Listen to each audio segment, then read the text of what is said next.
Famille de B52, la mignonne officielle. Voilà, moi votre humble servante maman B52. Je suis là encore une fois de plus pour nous servir la famille.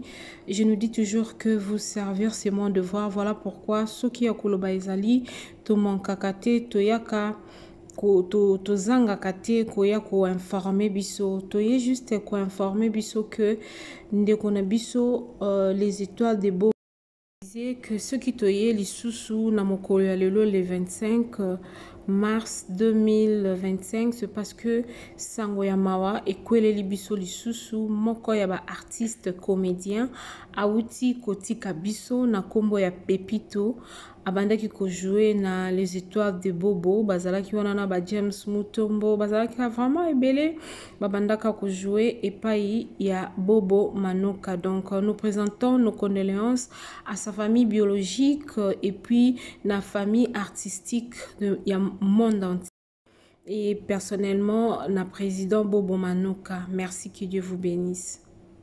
Soki ote masia ndenga yoyo esina beba kalao. Soki ote masia ndenga yoyo esina kufa kalao. Soki ote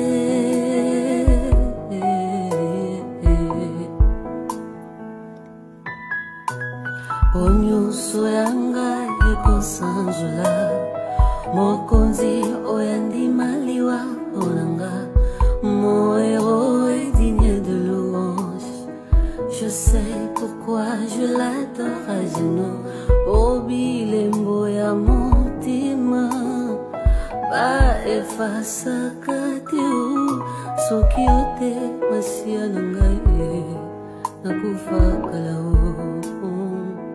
Soki ote masia ndenga yoyo esina beba kalao. Soki ote masia ndenga yoyo esina kufa kalao. Soki ote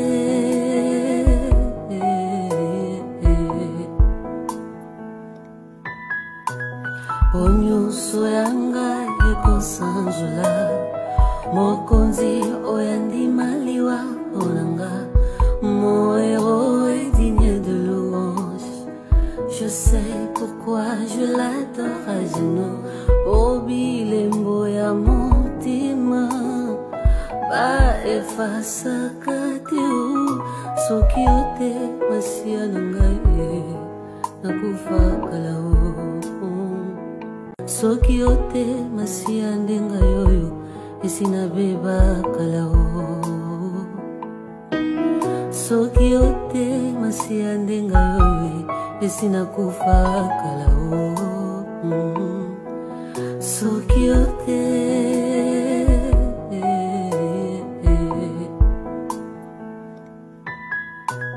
Onyuso yanga ekosanjula Mokonzi oyandi maliwa onanga Moero est digne de louange. Je sais pourquoi je l'adore à genoux.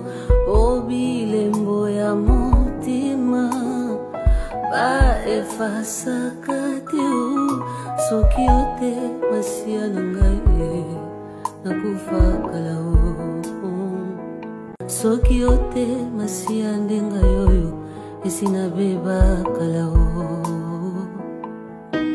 Soki ote masia ndenga yoyo esina kufa kalao.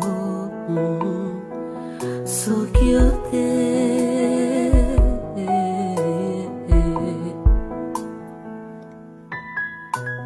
Onyuso yanga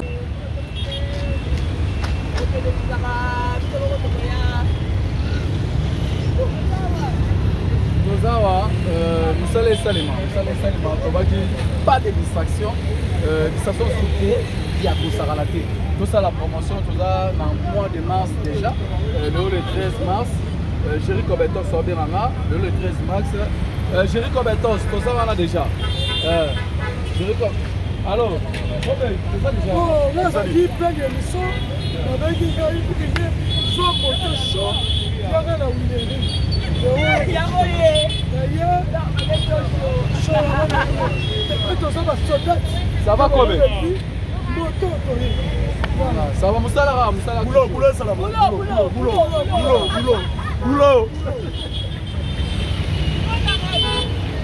Hey yeah! Depuis année bandi oningisi nzoto te tala occasion yango yo olata obima osepela na temple ya artiste ya grande renommée oyo yebana ezali showbiz yaka kovivre pe kofete 7 ans ya Belleville TV oyo ezali cadeau signé Bellard Production andimi à offrir bino spectacle riche en couleurs le 29 mars oyo avec ba one man show oyo ba komema bino na niveau bolingaka bon retrouver ambiance bon retrouver bonne humeur oyo nanu bozwa quitté depuis début année avec ba one man show lokola décor ilonga Gladys Aïda, Maman Kalunga, Maman Moseka, Marie-Jeanne Bololé, Gesho Engange, sans oublier Yemoko Belleville Kandi, à Kozalawana, Pona Kosepelisa bino. Yo muto tuninga droit d'entrée, et ezali na $10 ya pamba, $30 pona ba place VIP, gagner temps, yo muto lingo billet, benga na ba numéro oyo, okozala mobimba. Yo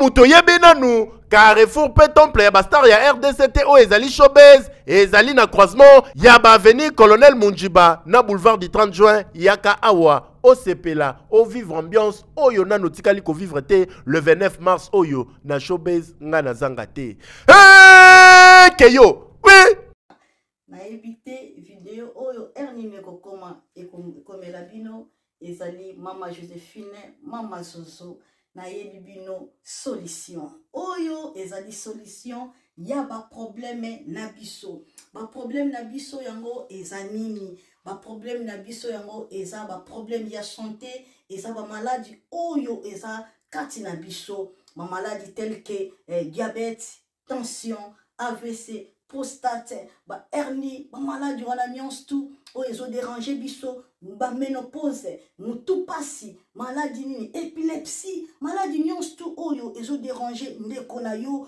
oyo aza pembe na yo ezo déranger mwana na yo oyo ya cancer oyo ezo déranger biso solution yango yo na yeli yo solution ya ba produit na biso ya naturel ba produit oyo ezali ba complément alimentaire ba produit oyo ezali 100% naturel ba produit na biso ya Occident ndeko na nga na ili yo ba produit oyo eza juste biloko kolia oyo tozo ko compléter na nzoto na biso. Pourquoi? Parce que monde entier monde déjà eza pollué.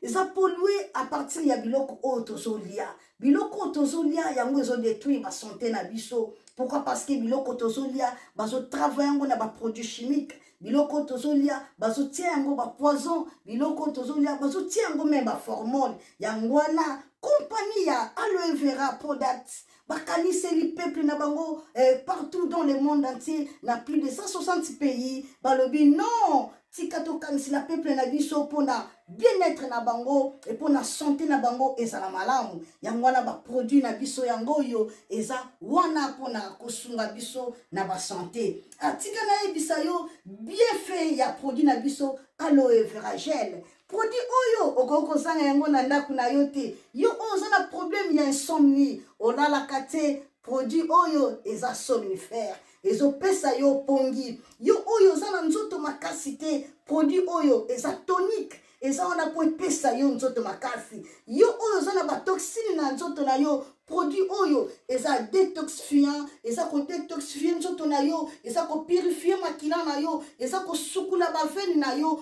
produit oyo ezana ba bienfait ebele produit oyo ko soigner pour l'estomac produit oyo ko soigner pour la constipation produit oyo eza produit moko eza ko sunga système immunitaire na biso yango wana ndeko yo ko zanga ba produit oyo te pour la santé na yo santé ezana prité santé ezana prité yango wana somba produit oyo soki omilingaka pe olingi libota na yo olingi mobali na yo olingi bana na yo te okoko sanga produit oyo te yango na yoko présenter yo produit ya aloe vera gel yango soko olingi kozwa yango lolenge nini contactez Maman Joséphine na plus 44 79 853 90 849. Na Balieli Soussou, plus 44 79 853 90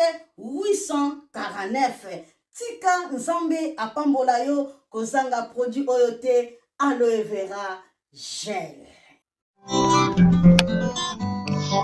Oh la la mignonne, botika la bébé.